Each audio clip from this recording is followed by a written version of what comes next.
자, 이제 이것이 독일의 레싱에게 영향을 끼쳤다고 했는데, 여기 보시면 레싱이라고 하는 사람, 독일 계몽운동의 대부다. 계몽운동, 계몽주의입니다. 독일 계몽운동을 다른 말로 한다면 이거는 아이디얼리즘이죠. 예, 아이디얼리즘이라고 그러죠. 이상주의, 예, 이념주의. 예. 그 다음에 이 사람의 생애를 우리가 알아야 할 이유는 별로 없고요. 예언이나 이적의 성취를 실제로 경험 못했지만 역사적 진실이기 때문에 신빙성이 있는 게 아니라 결과가 좋아서 믿을만하다고 이분이 이게 이제 영성주의자가 하는 거예요. 결과가 좋으면 다 좋은 거죠. 잘 되면 돼요. 이 열매를 보아 그 나무를 아는 것이니까. 그래서 이적을 내 자신의 눈으로 보고 증명할 수 있는 것이다. 그래서 제가 지난번에 한번 설교하면서 믿음의 준비라고 하는 설교를 제가 아마 한 적이 있었는데, 이건 다 믿음의 준비와 같은 거잖아요. 자, 그 다음에 좀 넘어가도록 하겠습니다. 이분이 1758년, 여기 보시면 이성적 기독교, 이성으로 기독교를, 이게 이제 이신론이죠. 계몽운동인데, 레싱은 기독교 교리를 합리성으로 해석했다. 삼일절론을 합리적인 내적 의미로 변호했다. 그가 말하는 내적 의미란 무엇인가? 그리스도의 세 요소, 딱딱딱. 이게 바로 양태론입니다. 그래서 잘 보셔야 됩니다. 양태론으로 삼일체를 말하죠. 지금 영성운동하는 사람들에게 아주 간단하게 리트머스 종이로 산성이냐 알칼리성이냐를 알 수 있는 길은 제가 늘 강조하는 거지만 삼일절 설명해 보시오. 그러면 그 사람의 정체는 그대로 딱 드러납니다. 목사가 아니든 성도든 누구든 예외 없습니다. 삼일절 설명해 보시오 하면 그 사람의 산성과 알칼리성은 그대로 딱 드러납니다. 양태론자이기 때문입니다.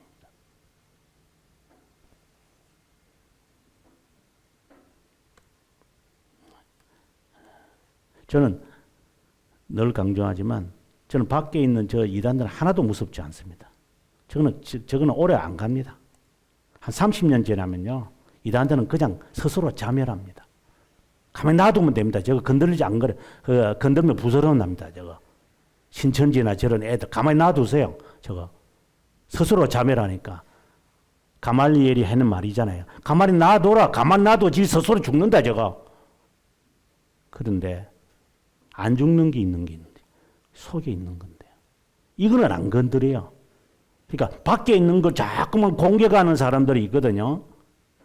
그것도 정말 좋은 일이지만 그런 사람들이 지가 이제 꿀리니까 지가 이단성이 있는 것이 탄로나니까 밖에 드러난 사람들을 계속 지정하는 거잖아요. 운동권에 있는 애들이 그런 거 아니에요? 민주화하면서 독재 정치. 저것들이 독재하고 저것들이 사건 일으키고 저것들이 겁탈하고 저것들이 약탈해놓고 그걸 숨기려고 밖에 있는 정의 부르짖고 미투 사건 말은 강조하고 민주화 그거 다 그 사기꾼들이잖아요. 지금 다 이제 가끔씩 이제 결과가들이 드러나니까 이제 할 말들이 없죠, 이것들이. 그토록 사탕발만 하는 애들, 교회도 마찬가지죠. 경건한 채 하는 애들에게 저게 진짜 병인지를 알려면 그렇게 물어보시면 돼요. 아주 간단한 거예요.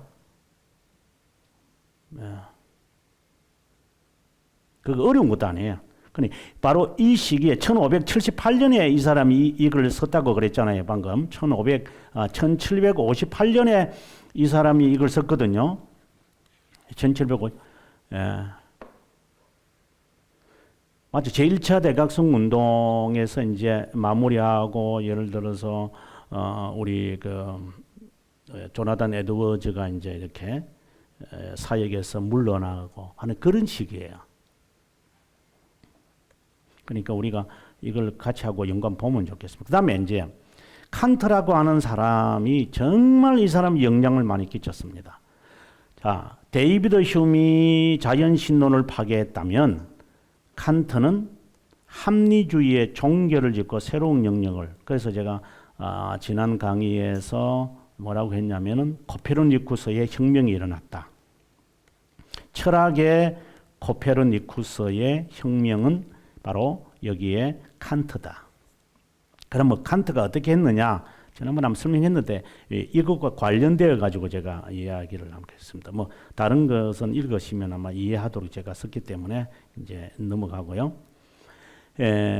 밑에 페이지 보면은 정통 신학도 손상을 입었다. 초자연계와 초합리적 세계에 관해 정보를 제공한다고 하기 때문이다. 하나님의 존재를 종교적 신념에 대한 다른 대상들에 대한 주장들은 실제 사실로 나타난다고 해석된다면 오류를 지니고 있다고 한다.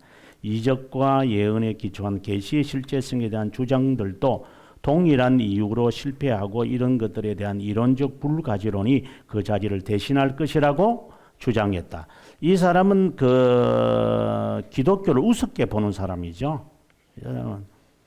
이 사람이 지금 1차 대각성 운동이 한참하고 2차 대각성이 일어나려고 하는 시기에 실천 이성 비판 글 씁니다. 그러면서 그가 하는 이야기입니다. 자, 볼까요? 조금 더 내려가겠습니다.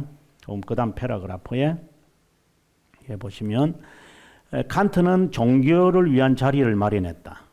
종교는 도덕이다. 도덕. 앞서 여러분 방금 제가 이야기했던 레싱을 기억하셔야 됩니다. 레싱이 무엇을 강조합니까? 하면 결과론적이거든요. 결과가 좋으면 그거는 역사성이 있다고 이야기해요. 물론 이 말 자체가 틀린 것은 아니죠. 결과주의에 빠져 있는 사람인데 그와 같은 성격을 가지고 있는 같은 시대에 따랐던 사람, 이 사람이 종교를 도덕으로 보는 거예요. 그러면 여기에 기준이 뭐죠? 이 사람들의 이야기는 이성이잖아요. 이성이라는 말은 너무 추상적이고 실제로는 뭐예요? 사회잖아요. 헤겔이 이 말을 하잖아요. 헤겔의 철학이 칸트의 영향을 뒤집으면서 지금 이 현상계의 지금 레싱 이후부터 내려오는 모든 철학자들에게 영향을 끼치는 핵심이 뭐냐? 사회 중심적 사고를 갖게 만드는 거잖아요. 이성이라고 하는 이것에서부터 사회라고 하는 것으로 이 사람 바꾸어 버립니다. 그래서 공산주의 우론이 거기에서부터 출발하는 겁니다. 좌파 헤겔주의가 공산주의 이론을 만들어내고 우파에 있는 애들이 이제 의지를 강조하는 허무주의자들이 만들어나는 거고 이 두 가지로 갈라지는 거죠.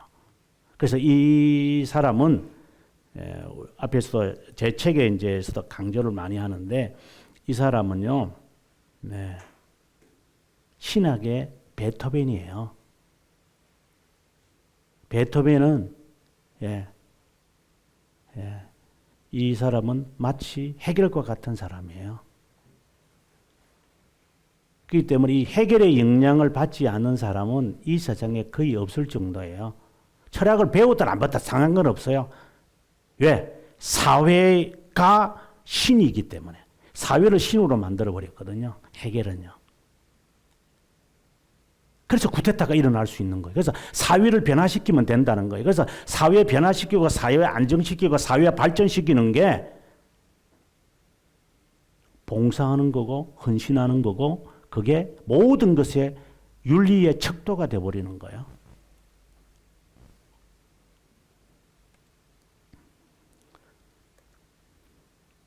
도덕성을 이제 해결이 되기 전에 이제 이 말이 하는 거죠.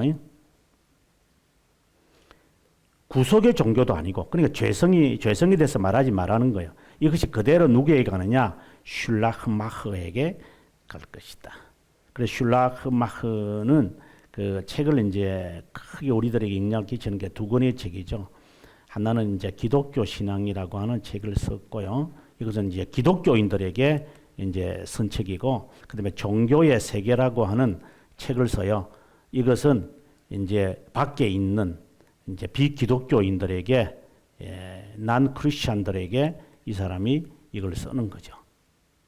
그러면서 기독교인들에게는 이들에게는 신앙이라고 하는 것은 감성이다 라는 것으로 감성이라기보다는 인식이다.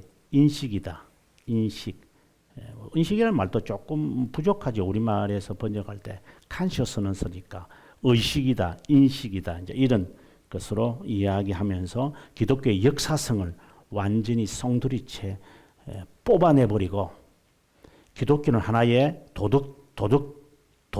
도덕성인 거예요. 그죠? 중간에 붕 떠 있어요.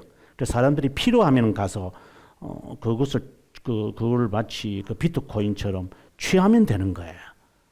이렇게 만들어 버리는 사람이 나오게 된 것은 이런 지금 앞에 이런 사람들이 복선을 깔기 시작하는 거예요. 그다음에 철학의 세계에서 아주 지금도 불후에 영향을 끼치고 있는 또 다른 한 사람이 있는데 그 사람은 이 시대는 아니지만 조금 더 시대가 앞서간 17세기의 인물 청교도들이 살았던 그 시대지만 그 유명한 스피노자. 제가 뭐 이분을 함부로 이렇게 비판한다고 해서 철학자들은 저를 아마 우습게 이제 마치 골리앗을 향하여 가는 다육치라고 말하겠지만 하지만 이건 해야 되겠어요. 암스테르담의 출신의 18세기 개몽운동의 현대 성경 비평주의에 내린 무신론자와 회의주의. 근데 이 사람의 가장 핵심적인 것은 그 다음 페이지에 나오겠지만 범신론이잖아요. 이 사람은 유신론자예요. 유신론자. 적어도 무신론자는 아니에요. 유신론자예요. 그러니까 계몽운동을 하는 사람하고는 조금 다른 것 같은데 그럼 여기서 말하는 유신이라는 것이 뭘까? 그걸 찾아내요. 그래서 하나님에 대한 사상이 신앙이 삼일체가 아니라 확 떼가지고 다른 쪽으로 가게끔 만들어 본 거죠. 하나의 정신세계로 만들어 버린 거예요. 정신세계. 그러니까 이게 칸트에게 영향을 끼치게 되어지는데 이제 칸트는 도덕이라는 것을 중간에 붕 뜨게 만들어 버리거든요. 신앙을. 그래서 슐라마흐가 그걸 갖고 가는 거죠. 신앙은 삶과 필요하면 그걸 끄집어 당기면 돼요. 칸트가 하는 말이잖아요. 너가 세운 그것이 너가 세우려고 하는 그것이 기준을 너가 못 세우니까 누가 세워주느냐? 하나님이 세워주지 않느냐? 신이. 그리고 기독교는 그런 존재인 거예요. 이 사람들에게는. 그래서 스피노자가 이와 유사하게 이야기하는 거예요. 신은 있다라는 거야. 그것이 존재하기 때문에 있는 게 인간들이 필요하면은 그 신을 언제든지 신봉할 수 있다는 거야. 그 신을 중간에 붕 뜨게 만들어요. 이게. 아주 지금 현대인들이 여기에 영향을 안 받고 살아가는 사람이 몇 명이나 있을 거예요. 저는 거의 다라고 봅니다. 아마 여러분 가족들도 그럴 겁니다. 나하고 같이 아마 잠을 자는 사람도 그럴 수 있어요. 멀리 있는 게 아니에요. 내 옆에 있는 사람들이에요. 내 자녀들이고, 내 부모고, 이럴 수도 있어요, 실제로. 자, 이 사람의 그 사상은 니체, 흑설링 아주 대표적인 무신론자들만, 하르낙, 이거는 이제 자연 선택에 대한 설평 교리를 일치시키고 노력하는 자들, 다원의 주종자들에게 매력적이었다. 다윈의 가장 큰 두 가지 대중적 인물로서 흑슬리와 헤켈, 에런스트의 헤켈은 헤겔하고 헤켈라이 만듭니다. 스피노자는 가장 궁극적인 존재, 실체가 있다고 보았다. 실체. 그 실체가 바로 신이다. 우주, 인간. 자, 다시 말하면 양태. 신의 속성이 모든 사물 안에 존재하고 있다는 이것을 가리켜서 범신론이란다. 자, 모든 사물 안에 있다. 이런 사상은 고대 스토아 학파들이 주장했던 것과 유사하다. 이성을 사용하여 이런 신의 존재를 알라고 하는 면에서 유사하게 보인다. 그 다음에 계속해서 세상은 기계처럼 인과관계처럼 정해져 있다. 그러니까 예정론을 말하는 게 아니라 이 사람은 운명론을 말하는 거죠. 그래서 운명론을 이야기하면서 자유의지는 인정되지 않아야 한다. 신의 뜻에 맞춰서 순응하도록 바라보는 것이 인간이 이성이 할 수 있는 일이라고 한다. 이 세상의 원인과 결과를 바라보는 것은 이성적 관조, 제가 영어를 안 썼습니다만은 인간의 관조다. contemplation이라고 그러죠. contemplation. 저는 이걸 뭐라고 철학자들은 관조라고 번역하지만 우리 기독교에서는 명상이라고 죄송합니다. 관상이라고 번역하죠. 관상신앙. 관상 기도 로만 가톨릭이 하는 거 아니에요? 지금 한국 교회 이거 많이 하죠. 예. 이게 범신론적 신앙을 갖고 있는 애들이거든요. 이런 애들이요. 자기들이 뭐 그건 줄 알겠어요. 모르니까 그러겠죠. 이 세상의 원인과 결과를 바라보는 이성적 관조라고 한다. 이렇게 살아갈 때 인간은 행복을 체험한다. 그러니 자유의지 개척이라는 것은 필요 없다. 스피노자는 하나님의 존재를 주장했지만 비인격적이라고 이야기를 한다. 그러면 이런 사상들이 어디서 나왔는가를 좀 이따 제가 설명해 드리겠습니다. 스피노자는 하나님과 자연을 동일한 실체로 다른 두 이름이라고 본다.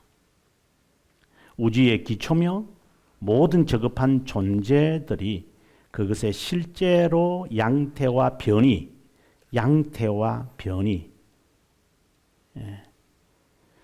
하나님이 시대에 따라서 상황에 따라서 변이를 일으켜 가지고 나타나는 거라는 거예요. 어디든지 다 신이 있어요. 어디든지 다 신이 있다는 거예요. 그래서 하나님을 자연과 동일시하는 그는 사후에 출판된 윤리학에서 에티카를 아주 이번에 대표적인 책입니다. 뭐 철학자들은 뭐 이 책 보고 그냥 막 하면서 막 그냥 뭐 주님을 보신 것처럼 막 주여 이렇게 하시는 것 같아요. 철학 강의하시는 분들 강의 들어보면 뭐 스피노자는 완전히 신적 존재입니다. 신적 존재. 스피노자에서 그 영향을 안 받은 사람이 있을까? 에티카 이러면서 예, 참 멋있는 표현들을 하시는 것. 자. 지금 이러한 사상들이 저는 이제 그 다음 내용이 이제 있는데 이걸 읽고 이제 합시다. 예, 범신론자이기 때문에 하나님과 자연 이런 이야기 계속해서 그분의 에티카에서 나온 내용들 그냥 읽어보시면 제가 아실 겁니다. 스피노자는 아까 그는 운명론자라 그랬잖아요. 예정론이 아니라. 그래서 그의 하나님의 그 하나님이 아니라 신이라는 존재의 뜻을 알리기 위해서는 contemplation, 관조를 해라 이 말이에요. 그래서 그 신이 말하는 말을 내가 듣고 그대로 사는 것이 인간에게는 행복이다. 이렇게 이야기하기 때문에 결정되어 있는 거예요, 모든 게. 그러니까 기독교하고 너무 유사한 거죠. 예. 그래서 이게 굉장히 헷갈리는 거예요, 이게요. 모든 것을 필연의 활동으로 우리가 지난 그 기독교 강요 2권 5장에서 자유의지에 대한 반박 5가지 칼빈이 하는 것을 잘 보셔야 돼요. 칼빈이 이때 없었어요.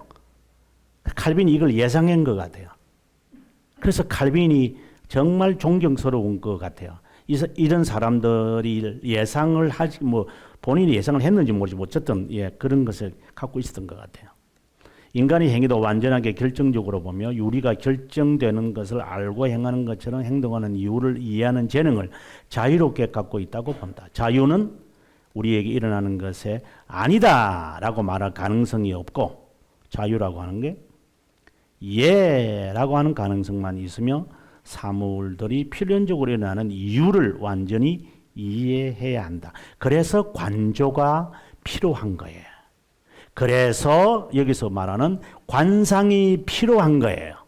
그래서 자연에 대하여 조용한 시간을 가지면서 자연의 음악 소리를 들으면서 새 소리를 들으면서 시냇물가에서 소리를 들으면서 자연의 소리를 들으면서 하나님의 음성이라고 이야기하는 관상신학이 한국교회에 판치는 거예요. 관상기도 하는 자들은 결국은 다 가서 이야기하면 스피노자의 영향 안에 있다고 말해도 그는 틀리지 않아요.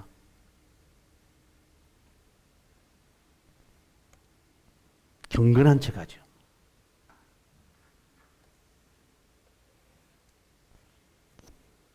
다른 사람들은 속이겠지만 역사를 하는 저로서는 저는 다 사기꾼들이죠.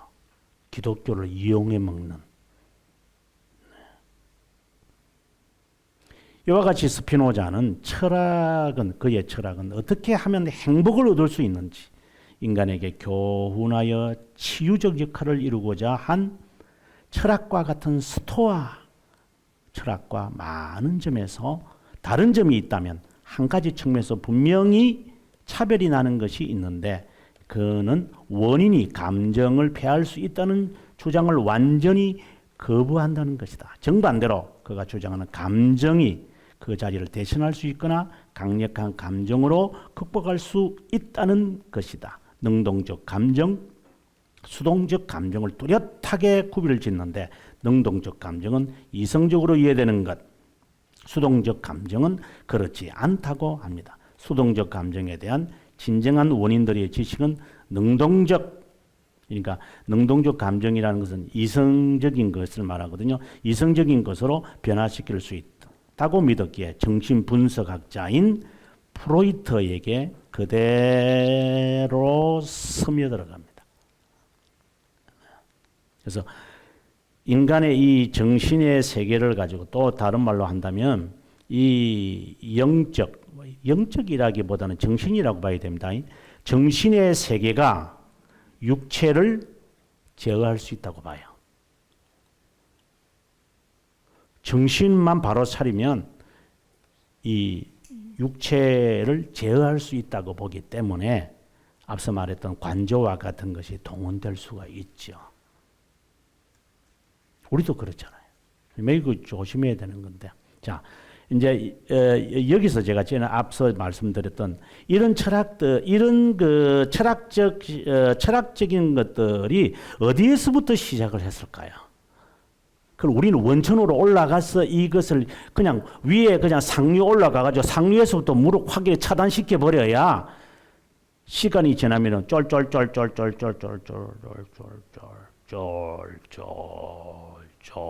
하고 뒤집어버리겠지. 그게 바로 앞서 말씀드렸던 신플라톤주의다.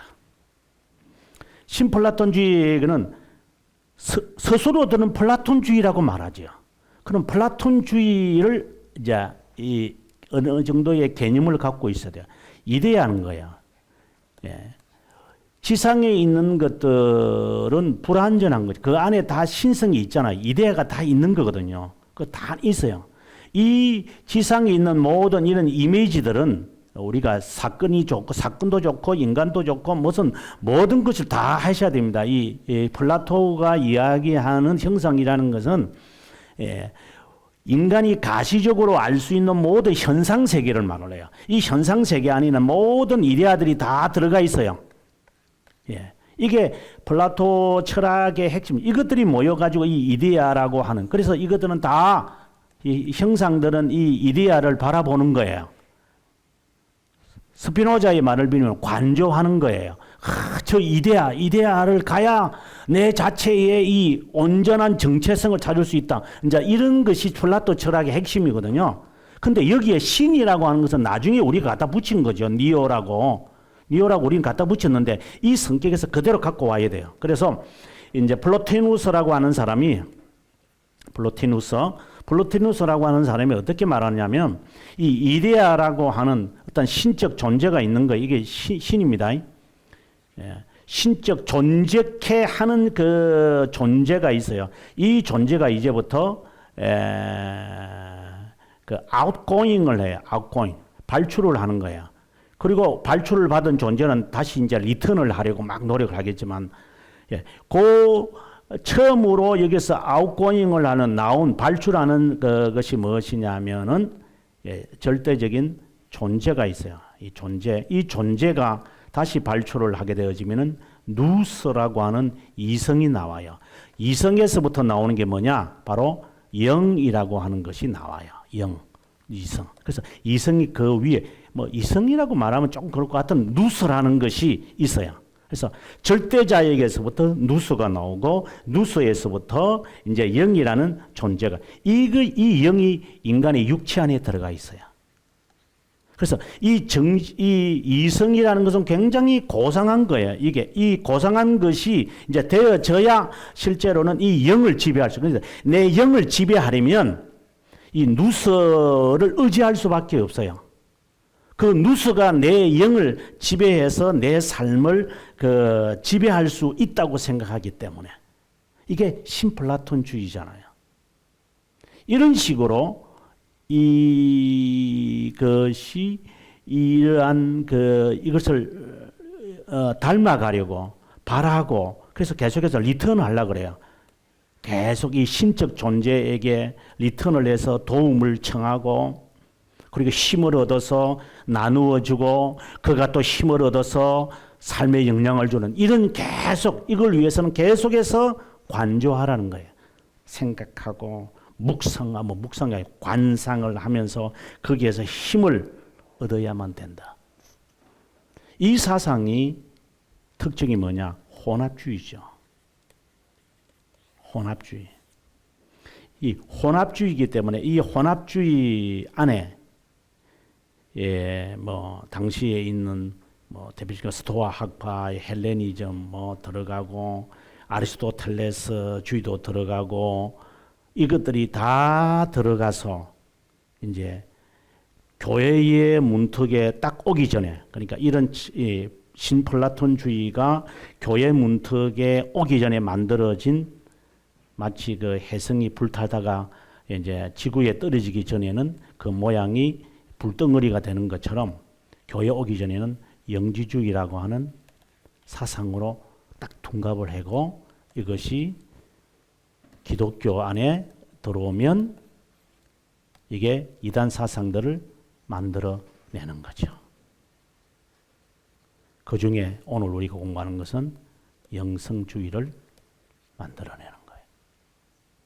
영성주의는 관상 기도를 통해서 아니면 극적인 기도를 통해서 육체를 제어하고 싶어 하고 그리고 그것에 대한 모든 것은 위에 있는 그 누스가 다 알고 있기 때문에 이 누스를 만나고자 해요. 그러니까 나에게서 나가서 누스를 만나서 신의 명령을 듣고 나는 내 삶에 하겠다. 영향을 끼치겠다. 이건 철학이에요. 신앙이 아니에요. 지금 한국 교회에서 하고 있는 관상 기도는 철학 훈련을 하고 있는 신플라톤주의자들이지 그런 신앙이 아니에요.